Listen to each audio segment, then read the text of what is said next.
Do you want to know more about how you can eat for better health and longevity, and how your diet and lifestyle can play a part in chronic disease? Then you're in the right place. I'm Claire Day.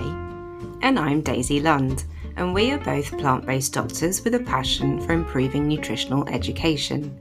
In this podcast, we will bring you all the latest medical evidence on how a plant-based diet can improve your health whilst being kinder to the planet and fairer to the animals that we share it with. Twice a month, we bring you interviews from experts in the field with a focus on an important topic related to plant-based health, all while sharing recipes and food ideas. So, welcome to In a Nutshell, the Plant-Based Health Professionals podcast. Hello everyone and welcome to the podcast. This week we spoke with Vanessa Sturman. Vanessa is a plant-based health coach and founder of Energized and Thrive Plant-Based. She helps people reduce fatigue and lose or maintain a healthy weight using the power of plant-based foods, whether her clients are fully plant-based or not.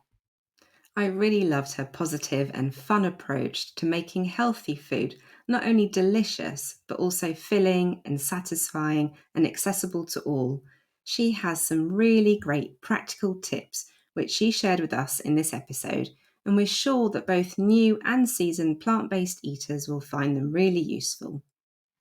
Vanessa graduated from Cambridge University with a BA and MPhil in Biological Anthropology and spent years as a plant-based recipe creator, and her food really speaks for itself.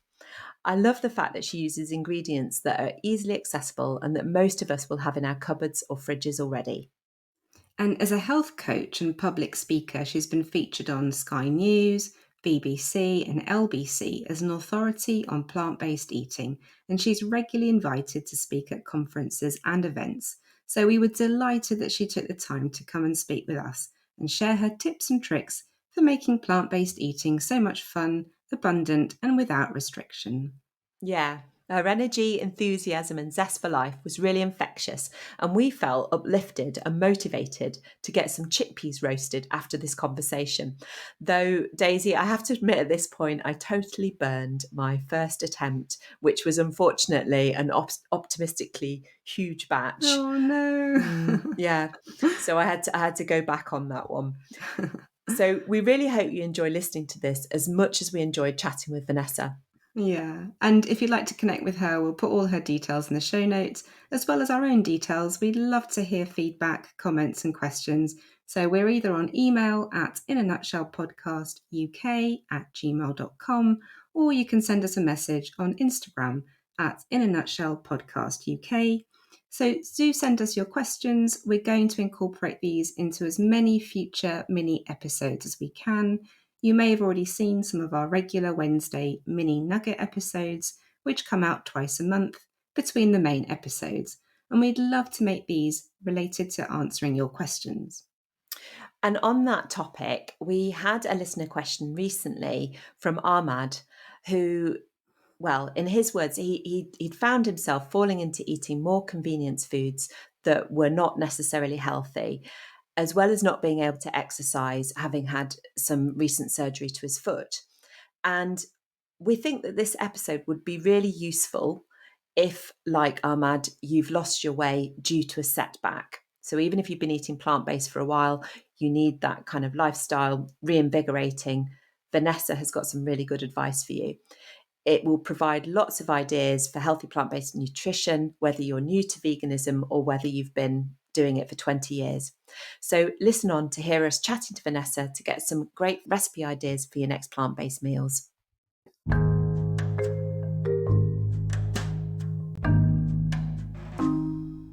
So Vanessa, welcome to the Nutshell. We're going to go straight in and ask you how you came to combine your obvious passion for being plant-based with your career.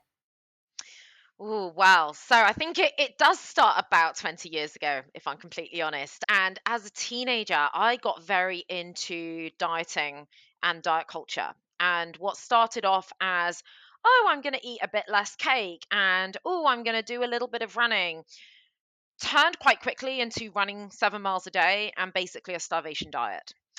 And that then turned into a binge eating disorder because I couldn't handle the starvation anymore. And that's a very common story and pattern for people to go through.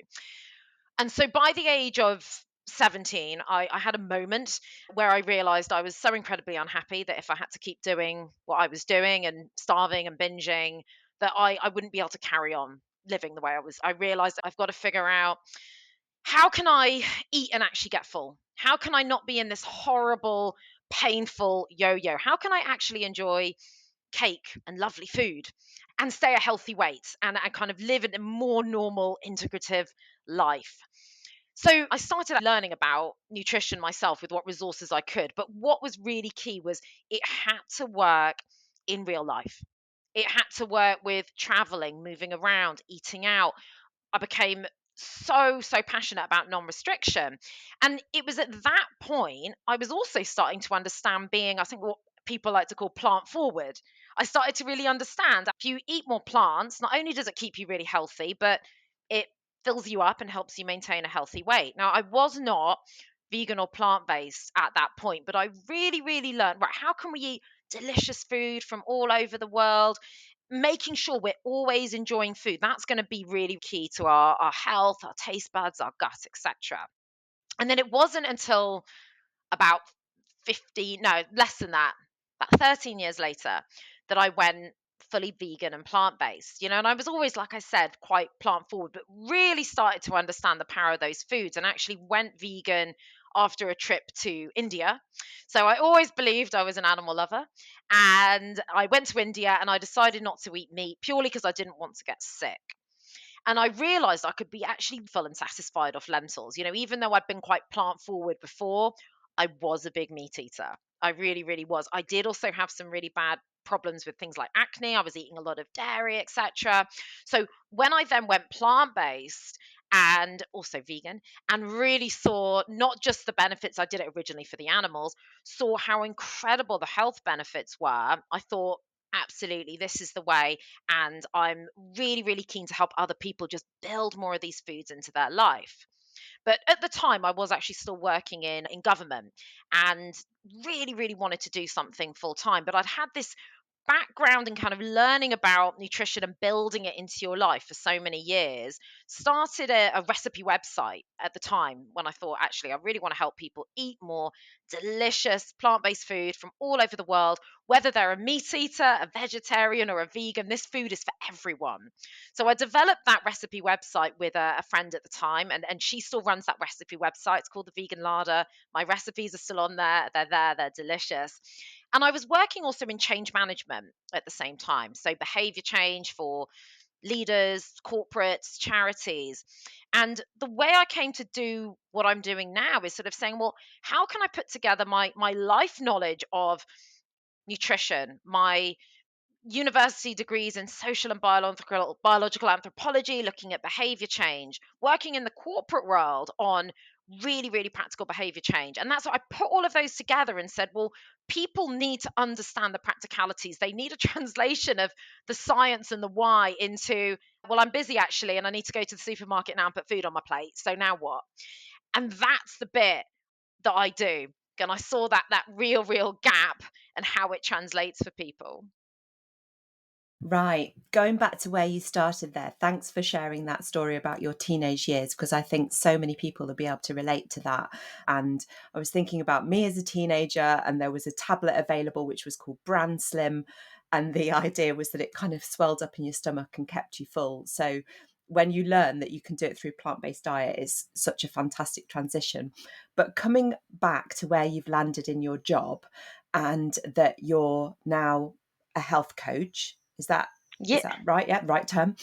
What is it, a health coach, and why do you think people need a coach beyond what they could get, for example, on the NHS? Mm. So for me, I mean, I think everyone's probably going to define themselves slightly differently in terms of what they do. But with what I do, it's helping people implement around them, completely bespoke to them as well. I mean, a coach should help you as a person. Your individual situation should not be a cookie cutter approach. So helping them in their individualized, busy life to implement really healthy habits. I focus on food. So even though I call myself a health coach, you could also call me a food coach because that's the main thing I focus on, even though I obviously still help with advice on things like sleep and exercise, but it's the food that I'm really, really helping on. And coaching people to actually get somewhere after this, to actually make sure they are changing their habits incrementally, building a new normal in their life that will carry on for the rest of their lives. So it's not a jump in hard crazy program for 3 months and then you're going to go and do something else. It's not a marathon that then ends and you again go back to your normal life. It's a real constant. It's got to be sustainable, it's got to be integrated, and it's a mix of, okay, here's the basics of the why. Right, this is the basics of what's going to give you a healthy gut. Here are the basics of what's going to help you maintain a healthy weight without dieting.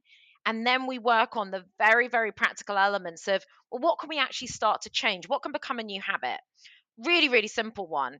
Someone might be having a granola from the shops and milk for breakfast. So we talk about, okay, why might not this be helping with some inflammatory conditions you've got, with your gut and possibly your weight? Okay, it's quite high calorie density, so there's quite a lot of calories in a small space. That granola's got probably quite a lot of oils and sugars in. It's not particularly high water content. Maybe we could switch out the milk for a plant-based milk. We want to be adding lots of fruit to that, adding lots of things that are low calorie density but high nutrient density. That fruit's going to fill you up a lot, cut your cravings without you putting on weight. And we could change that granola to some oats with chia seeds. It's going to give you more fiber. It's going to give you a source of protein. We could add a bit of cinnamon, make it taste nice. But we do this very incrementally so they understand, right, okay, it's a similar breakfast. I'm not chucking absolutely everything out. I'm just changing things in this little bit, but it's changes that they realize they can keep forever, and they understand why they've made those changes, so that if they have to pick food again, they're not dependent on me or an app to say whether or not something's good. They can say, oh, actually, I know this thing I might need to have in very much moderation. This is a food that, yes, I can actually have every day, and that's going to be really good for me. Great. I mean, listening to that, it makes it all sound so easy. And I think when you've been vegan for a while, you want to tell everybody, look, it's not that hard being vegan. You can do it.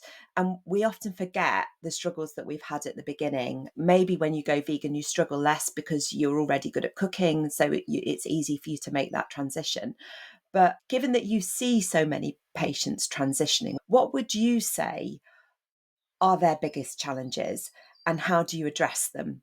Now, there's probably quite a long list here, so I'm happy to sort of take them one by one. Yeah, so I think let's start off with the cooking actually, because I think that's a really important one. And I think a lot of problems people have when going more plant-based, I'd say nothing to do with veganism. They are to do with poor nutrition education, poor, like you said, poor cooking skills. That there's so much food available that is animal based that sometimes if someone doesn't know how to cook, or they don't know where to get the new things from, or they don't have the nutrition education, or they don't understand actually just taking, say, meat away from your plate and just leaving everything else that was on the plate on there, and not actually making new meals that are entire nutritious meals in themselves, or replacing the meat with something else that's nutritious, that's probably not going to give your body what it needs. And you get a lot of people failing with veganism, or failing in inverted commas, because they did not know what to do. If healthy food was also more available, so some of it's just to do with the availability of healthy food, if those foods were more available, people would probably use them more. So supermarkets can be brilliant, for example, but they're not necessarily the best place to get things like, I don't know, sometimes the chia seeds massively in bulk. If someone doesn't know, actually, I can go and find these online much cheaper.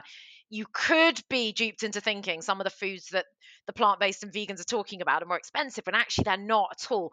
It does depend where you get them from. So there's a lot of that kind of knowledge that I think is a problem. And on some of the nutritional education knowledge, I think there's a big problem with words like carbs, protein, fat. And I see even influencers say, right, this percentage of your calories, also telling us exactly how many calories we should eat, should come from protein. This should come from carbs, this should come from fat. And people make meat synonymous with protein instead of understanding, okay, yes, there is protein in meat, There's also saturated fat. There's also cholesterol. There's also lots of other things that might potentially cause inflammation. That might be a problem. That, yes, it's protein, but we need to bring nuance to that. In the same way, tofu is protein, and there's many other great qualities of tofu that are going to be very, very helpful. The same with carbs. People being told, well, I'm going to cut carbs. I'm like, okay, what do you mean by that? Do you mean you're going to cut refined sugar down? That sounds like a good idea. But actually, you probably want to be eating more things like whole grains, sweet potato, other root vegetables, for example. And again, carbs gets demonized. And so all of those problems with nutritional education come in as barriers, because people come to me saying, maybe, oh, actually, when I tried to go vegan or plant based, it became very carb heavy. Now, first of all, there's nothing wrong with carb heavy if it's complex carbs, but then some of that also comes down to the fact that people maybe were just eating a big plate of pasta with tomato sauce because they didn't know what else to eat. Now, that's not necessarily unhealthy ingredients, but no, it's not varied enough. It's not balanced enough. The problem wasn't necessarily those few ingredients you had on the plate, it was what else it was lacking. People will try one thing and just say, sorry, but the carbs made me put on weight. There's so much to unpack there, but I think it's causing a big problem. Yeah, I mean, I can definitely recognize that from feedback from patients that we see in clinic, become very obsessed with talking about macros. And maybe there is something for some sort of health coaches or trainers that they feel that they're offering more value for money if they can offer the statistics about how much protein is in food and things like that. But it's certainly the case then that you could invest in a health coach up front and get savings if you're finding out how to cook cheaply and things like that. But can you say more about how to, if you were say coaching a family, can you say more about how they might save money? Yeah, absolutely. I mean, first of all, I'd want to look at what they're actually spending money on in the first place. So I think some of the things to look at is where you might be spending too much money. So some of the things that are quite expensive could be a lot of the packaged goods. It could even be, those junk foods, pizza, ice cream, some of the things that you might be eating a lot of late at night because you haven't eaten enough during the day. Buying too much alcohol, for example, buying meals out and grabbing coffees and drinks and lunches out that maybe you could have bought that food with you. So I think it's looking at, right, where can we reduce? There's some real money drains there.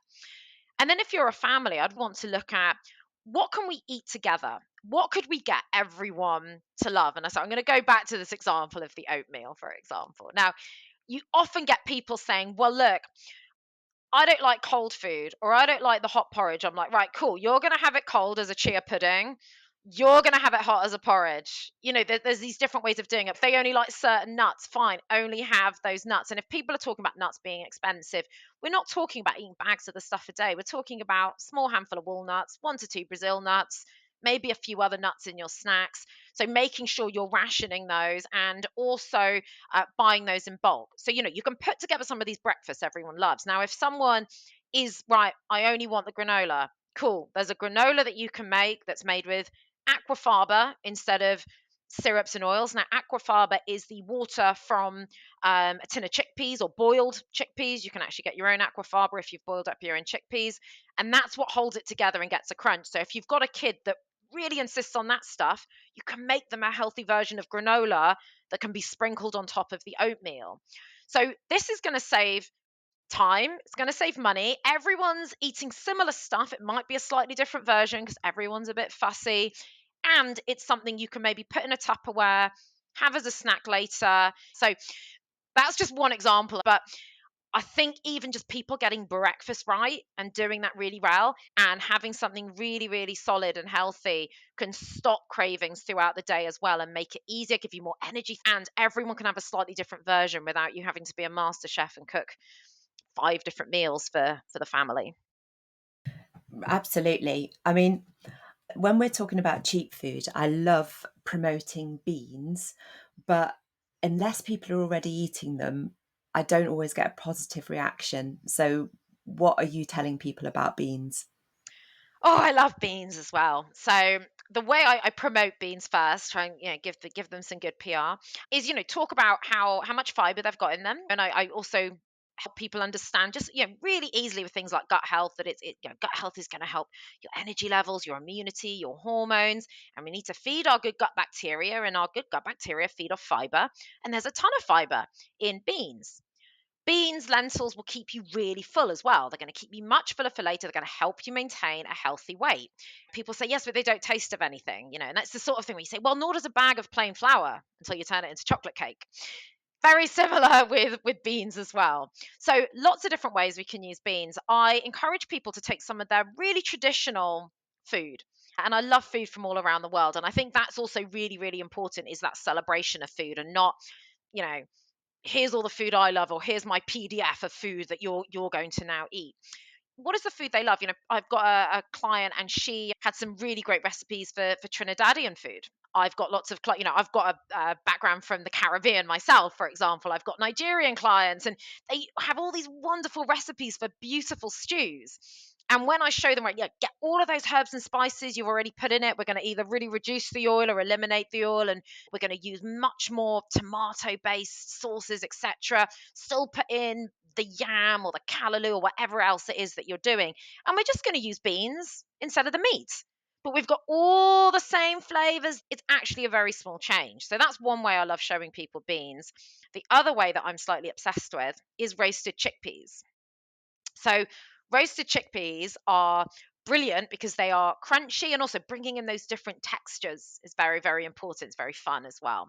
And you can flavor the roasted chickpeas with whatever you want. They're very quick to make. So you either put them in the oven or the air fryer. You can flavor them with curry powder, smoked paprika. You can even do a chocolate version with cocoa powder and maybe a bit of desiccated coconut and cinnamon. So that could even be a healthy chocolate cereal for you, for example. But you can also take these roasted chickpeas wherever you go. People get very used to having the crisps, or, the salted, sugary versions of nuts and things like that. And having something that can be flavored the way you love, that's quick, easy, and cheap, I think is really important. And it's a bean or a legume. Yeah, absolutely. I think when we talk to people about beans, obviously sometimes they don't like the idea that it's going to make their irritable bowel symptoms worse, or create gas and things like that. But there are some tips, aren't there, that we can offer on that? Yeah, absolutely. As a general message with anything, is you don't have to go all in with anything. So, if there is irritation from eating some of these foods, just go slow, have them less, have a small amount. It doesn't stop you building in loads of fruit, loads of greens, extra nuts. It doesn't stop you doing those other things. I think because of the way nutrition is presented to us in the media, people are very quick when there's one food that they are struggling with or can't have, they throw the baby out with the bathwater. And actually, there's nothing to stop these small incremental changes. And some of the other tips with the beans is, try sprouted beans and lentils. I mean, you can buy those from health food shops. You can even get them in supermarkets. They might be less of an impact on irritable bowel syndrome, for example. The smaller the bean or lentil, the less impact it might have as well. So going for the red lentils, and for some reason, like someone else can actually describe the science better than this, but for some reason, black-eyed peas don't have as much impact as some of the other ones, even though they are still not tiny themselves. Using some of those first and just getting your gut used to them, I've found people have actually had some really great success with. And generally, even though I've just raved about roasted chickpeas, if you're struggling with the IBS side of things, just, halt on the chickpeas for a bit. Right. And if you've got people that want to have something that their kids are going to like, and so they're looking at these just direct meat alternatives, really, so like the Quorn, the Beyond Burgers, things like that. Hmm. As a health coach, what are you telling people about that? Yeah, I think it's an excellent question, and it's one I get questioned about a lot, and I've done a few interviews that were pretty much just about that in the media. And I think, again, we've got to bring nuance to it. And I think, the media and people are very quick. The moment there's one thing that's not perfect in a vegan person's diet, it's, oh, well, you're just killing yourself with that food. No one's diet is completely perfect. And I think we need to look at progress, not perfection. If you've got people who are barely eating any fruit, any veg, whole grains, beans, we're barely eating any of that stuff, and then they eat something that's not the pinnacle of health, I think we're focusing on the wrong thing for a start. So that's the first thing I'll say.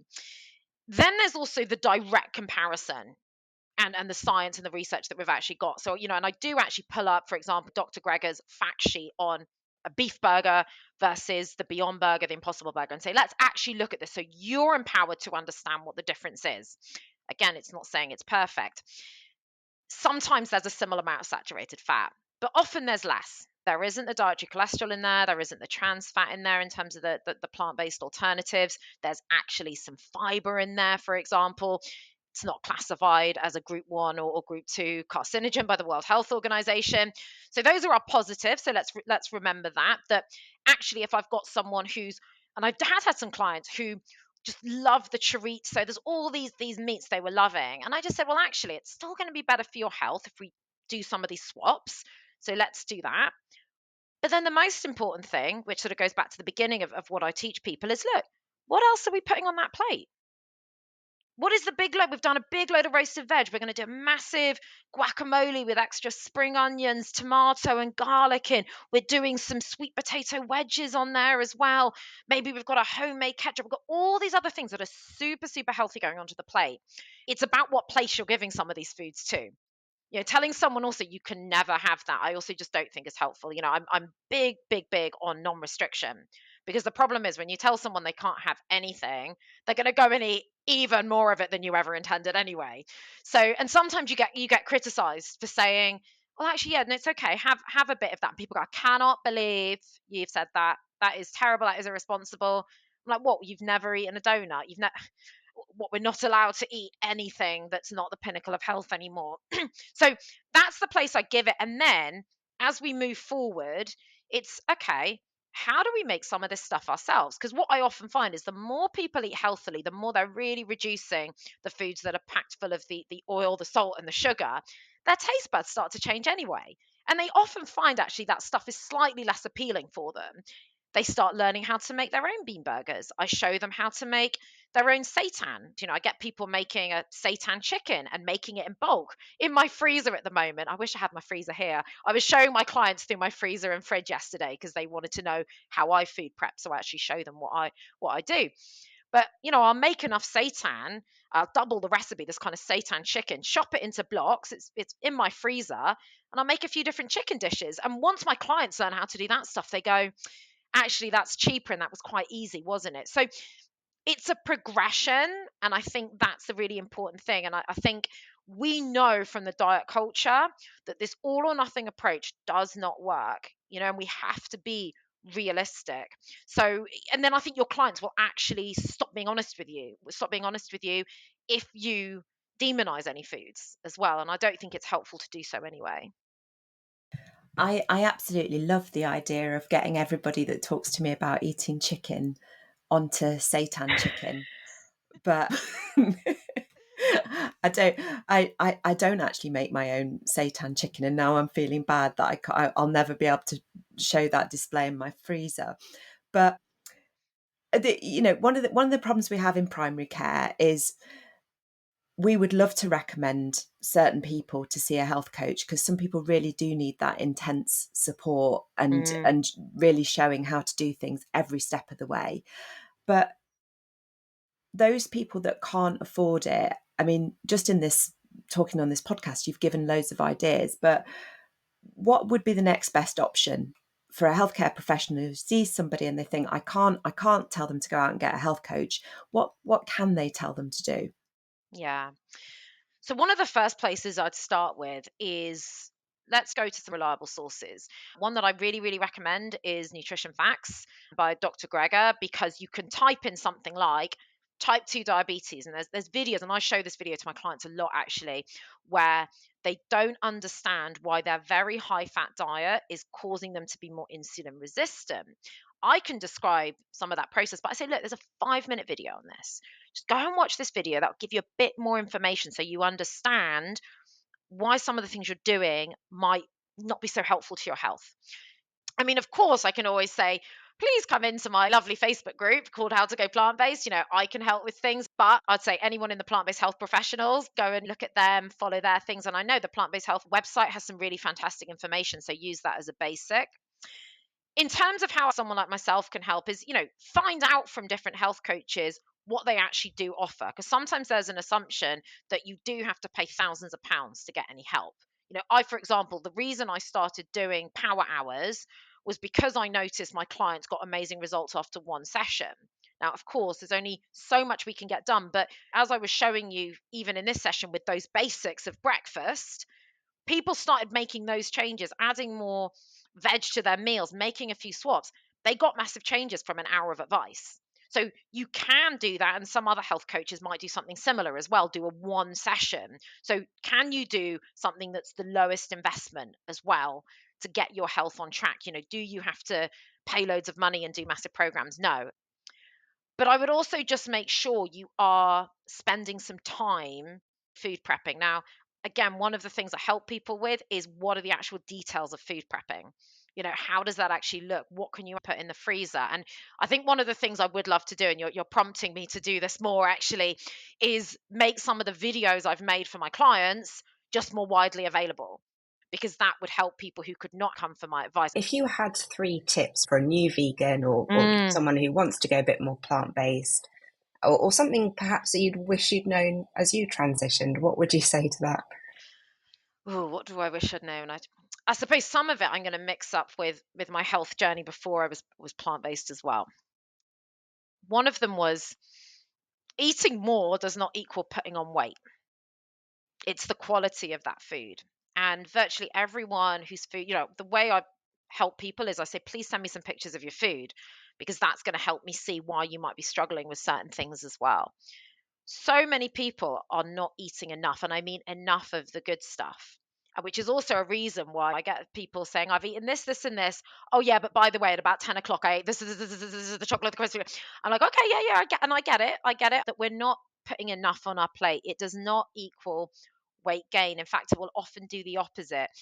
That food we need to look at, not as necessarily, calorie awareness is helpful, but not exactly how many calories is this, but thinking, right, what qualities will this food give me? How full will this food make me? How many, will this food cut my cravings for later? Adding in more of the beans, for example.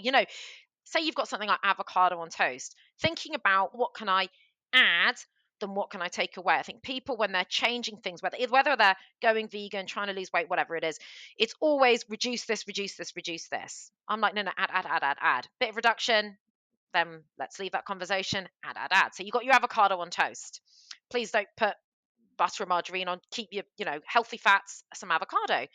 What can we add? Sometimes the roasted chickpeas come out at this point as well, and they might go on top of the avocado. Sometimes it could be some homemade baked beans. It could be some plain beans, and you just add a little bit of cumin on the top of it. Maybe crush up some garlic into the avocado if you don't have much flavor on the beans. Careful with the garlic, depends how near you are to people that day, but I love garlic. I don't care how I smell. Then adding, a load of roasted tomatoes. Roast enough tomatoes for days. Chop up a load of tomatoes, roast them in the oven, a little bit of balsamic vinegar on the top, add 6 halves of tomato onto that plate, and a bit of salad from a bag. We've changed that meal. We've added more to the plate, but it's probably going to help you maintain a healthy weight a lot more than if you just had that avocado on the toast. And so that's, I think, one of the key messages, not just for am I going vegan or not, but let's get healthy. It's the what can we add. So that's probably one of the biggest things. The other thing is, anything that you want, you can have plant-based. It's absolutely amazing. So what I love doing is saying, what do you love? What do you get excited about? And someone's like, oh, chocolate brownies. I'm like, oh, no problem. There is always a version that is plant-based, I think is really important. B, there's going to be a healthier version of that as well, because we can get a very unhealthy brownie, but you can make it a lot healthier. So one of the brownies that I created, and there'll be similar things online as well, instead of using oil or butter, we use almond flour.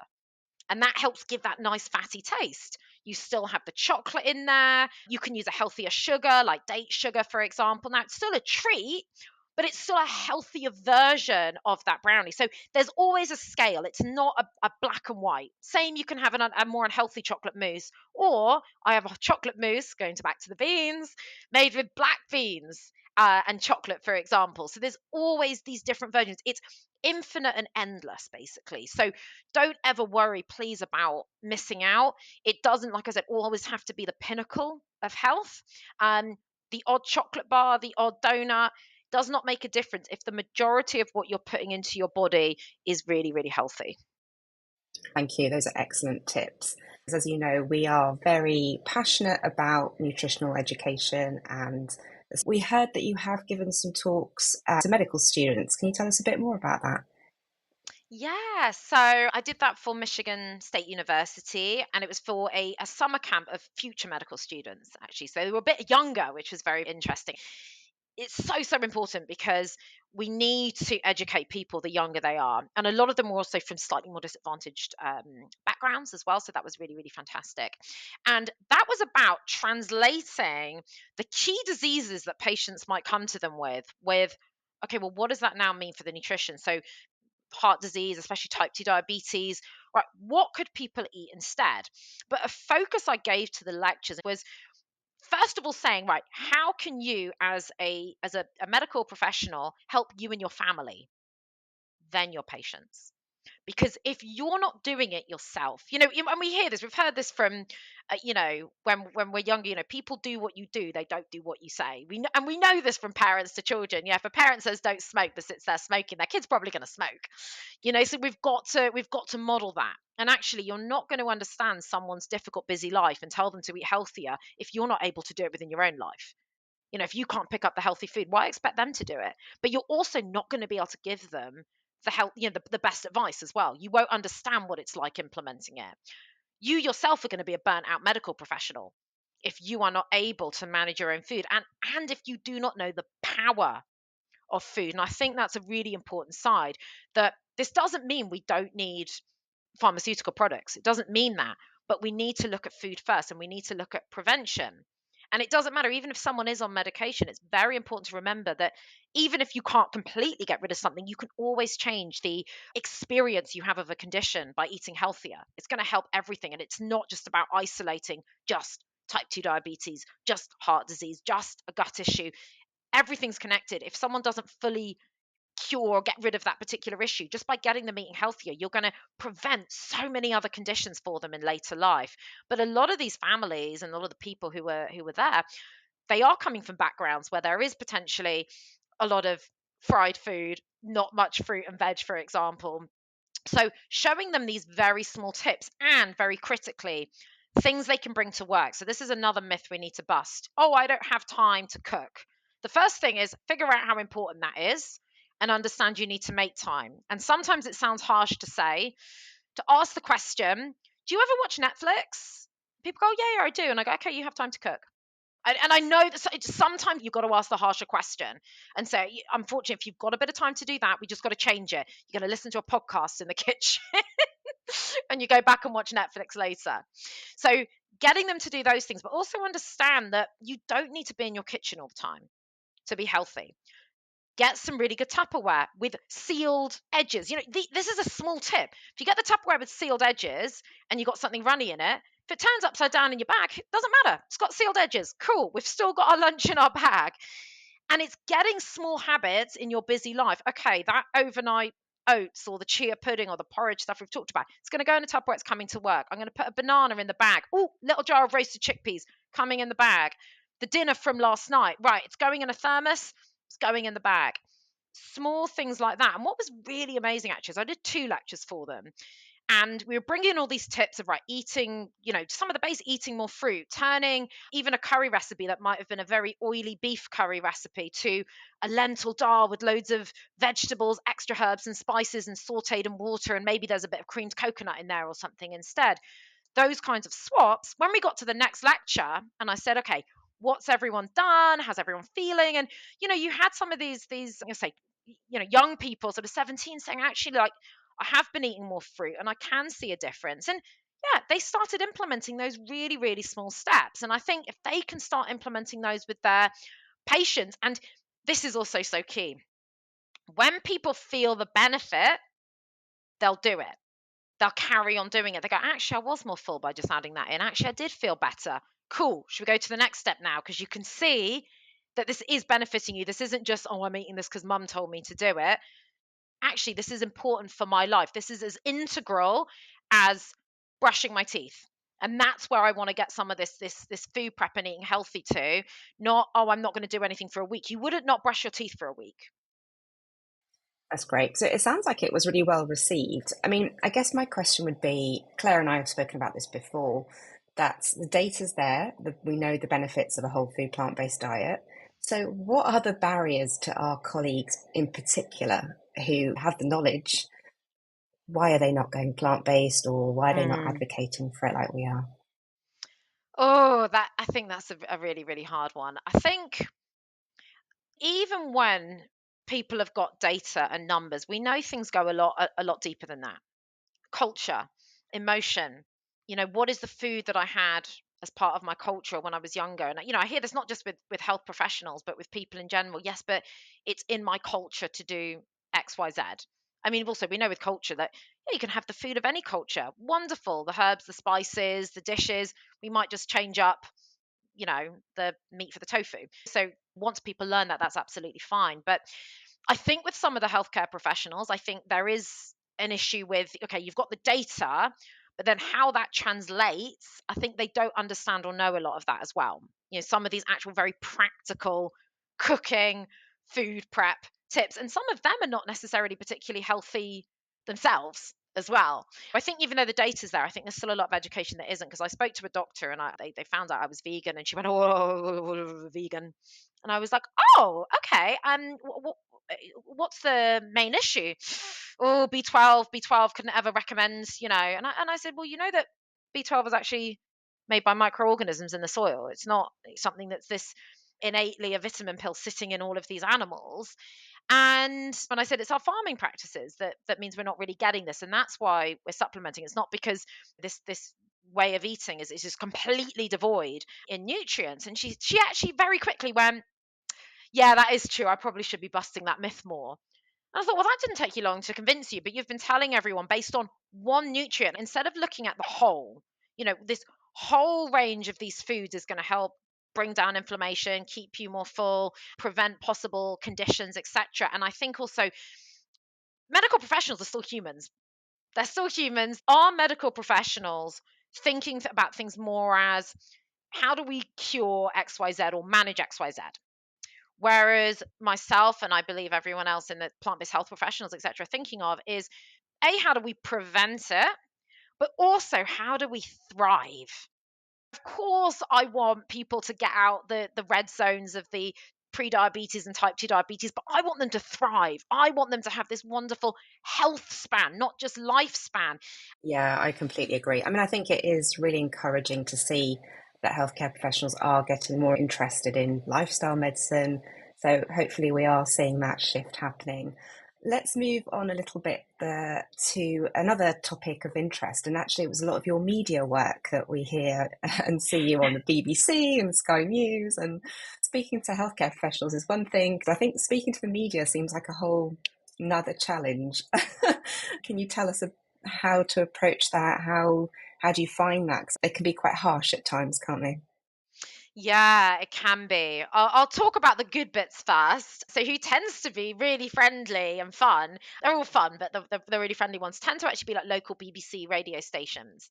My experiences on those have been fantastic. In fact, I'm on BBC Hereford a lot, and this wonderful presenter I'm often speaking to, Malcolm Boyden, he's hilarious, and he is so supportive. He's not plant-based himself, but he is, he's there to be inquisitive and curious, and that's what's really great. So if you get on some of these stations where the people, they want to understand and know, well, they're not there to trip you up, and that's really, really lovely because you can have a lot more productive discussion as opposed to just batting away myths and you think it's a bit exhausting.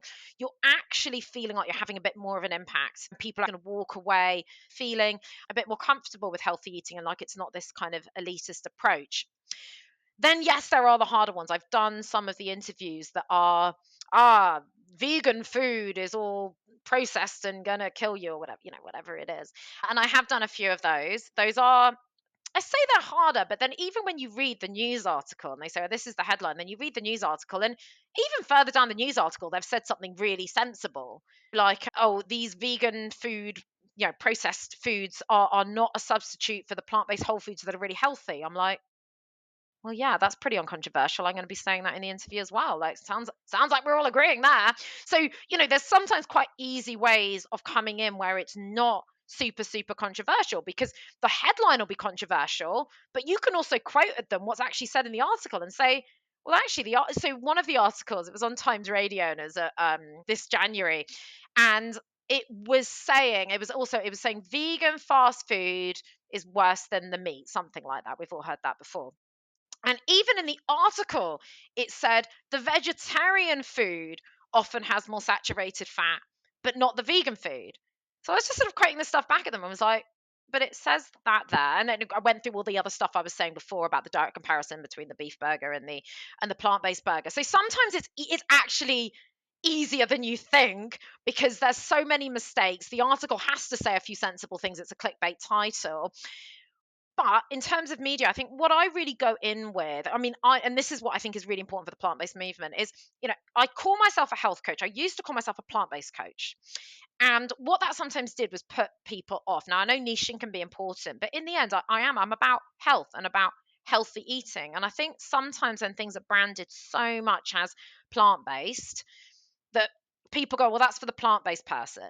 And I'm like, what, a banana and an apple is off bounds and off limits for you? So sometimes I want to break that down. And so when I go on a lot of these, and sometimes I pitch, sometimes I'm just asked to come on, and I really bring it down to the everyday person and health. And I think that's the most important message, because I think if people hear actually, oh, those foods are going to, even if some of it's going to help relate to vanity, help me lose it. And I'm not saying there's anything vain about wanting to lose weight or having good skin, but sometimes that catches the media's attention, because there's stuff about weight loss all the time and people are struggling with it. They really, really are. And so just grabbing onto those things, I think, can be really, really helpful, instead of it feeling like plant-based versus non-plant-based. Brilliant. Well, I want to thank you on behalf of all the healthcare professionals for debunking those myths in the media on our behalf. You're doing a great job. Thank you. Well, as we approach the end of the conversation, we love to ask our guests what they're having for dinner tonight. So, So I got out the freezer last night a mushroom soup. Now, I'm all about bulking up the soup, so you're going to get some more tips here. I've got some whole grain rice that I cooked the other day that I've been adding to meals. So I'm going to have some whole grain rice with it as well. I'm going to add some beans. That might be some roasted chickpeas. I'm going to add some beans probably on the top as a healthy crouton. I'm going to make some crispy tofu, or maybe some soy sauce smoky tofu a bit later in the air fryer as well. And then I've got some pre-steamed vegetables, because when I steam vegetables, I steam a load for a few days, so I'm not constantly getting out my steamer. And that was cabbage and leeks. So leeks don't have to be special in a soup or leek pie. Chop up your leeks, put them in the steamer with other greens, and probably a piece of avocado on toast, because I can eat avocado on toast with everything. So that's probably what I'll be eating. oh, sounds fantastic. I'm so glad you've got an air fryer. I knew you would, Vanessa. Oh,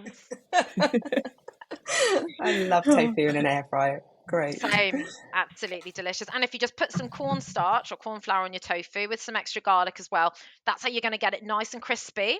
And they're lovely little bites. So also for the families we were talking about, maybe where the kids love chicken nuggets, that, of course you can get vegan chicken nuggets, but your next step after that is make your little crispy tofu bites and some homemade ketchup for them to dip those into. Yeah, that was definitely one for our family. Everything that used to be chicken is now in tofu form, which is great. Lovely. Love it. Is it tofu? I was going to ask you, Daisy, is it tofu again tonight? No tofu for me tonight. I'm slightly obsessed at the moment with the Zenbi pasta brand. It's pasta made of yellow beans. Oh, So lovely. yeah, high protein. And I don't normally like bean pasta. I've not found one that I liked until Mm, I found Zenbi. So I'm having that tonight with probably more beans, since we're on the topic of beans. I do like lovely. a butter bean stew type thing. I suppose it's more like a pasta sauce, but it's got onions, garlic, tomatoes, your usual sort of pasta sauce. But I put some butter beans in there at the end with my herbs and spices, and I put that on top of the pasta. So yeah, two types of beans. I mean, there's not a limit, is that? Lovely. Sounds And some great. veg. There will be some broccoli on the side. Very nice. Love that. Claire, what Wow. about you? Well, I'm gonna extend the eating experience by having some hummus, and I found a slightly different way of making hummus the other day. I'd run out of ice cubes, and you know how like there's that way of adding ice to just make it more fluffy and a bit of bicarb. I didn't have any ice, but I did have a bag of a bag of frozen edamame beans, and so I added a couple of handfuls of those. So they did the job of the ice, and they really sort of lifted it as a dip. So I'm making that again to start things off, because the dinner is going to be a sort of tofish Provençal, where you just get a massive block of tofu, cut it into like 2 portions of tofish, and then you stick it in a kind of oven dish with some white wine, some herbs, some olives, capers, really important, and you can roast some tomatoes in there as well, and a bit of vegetable stock, and you can put garlic in if you want it. Vanessa, you'd want some garlic I in there, I know. always. Yeah. So you can add some garlic, and you kind of roast the whole thing. So you just put it in the oven, forget about it. So you imagine it only takes literally about, I usually put some red onion in there as well, and put the tofish on top of that. So that sits at the bottom. Tiny bit of oil, tiny bit of olive oil. And then you just put it in the oven for like 20 minutes, forget about it. And then just as it's nearly done, I get spinach and cook that on top. So you've got this kind of like quite traditional meal with the Provençal flavours. Mm. But obviously it's not fish, it's tofu, which is my favourite food. So yeah. Wow, that sounds so, so delicious. Brilliant. Well, listen, Vanessa, thank you so much for chatting with us today. We've really enjoyed it. And if our listeners want to connect with you, where can they find you? Oh, lovely. So people can find me if you go on Instagram, if you just type in Vanessa Sturman, I will come up on there. Same on Facebook as well. You can add me as a friend, or drop me a message. But on Facebook, I have a lovely group. Now, I named it a really long time ago, and I named it How to Go Plant-Based. And I was thinking, what would I call this group? It is just a group just about getting healthier. So I've got people who've been vegan for 30 years in there who are trying to get healthier. I've got people who may never feel they want to go vegan, but want to eat more of that plant-based food, get on that health train, have fun, zero judgment. So that group is there for everyone, where we talk about health, we have fun with food, and there's a whole guide section full of about 20 or 30 recipes that you can just get completely for free, that are all healthier versions. They have cake, stews, soups, crispy things, everything. So it's all in there. Fantastic. So if you send us the links, we'll put them in the I show will. notes. Yes, thank you. And I want to also say thank you so much for having me on. I've been really excited to have this conversation, and thank you for all the work you're doing as well. I love this community. It's such a beautiful collaborative approach, and yeah, it's just been really, really wonderful being on here with you. Thank you. Definitely. Thanks so much.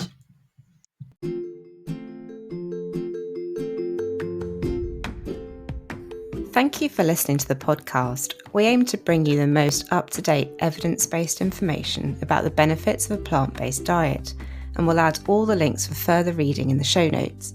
Please remember that everything discussed on here does not constitute individual medical advice, so please consult your healthcare provider if you have any medical concerns. In the meantime, please subscribe to the In a Nutshell podcast on your usual streaming service, and download our future podcast for free. And since food can be the best medicine, don't forget to share us with all your colleagues, friends and family. Until next time.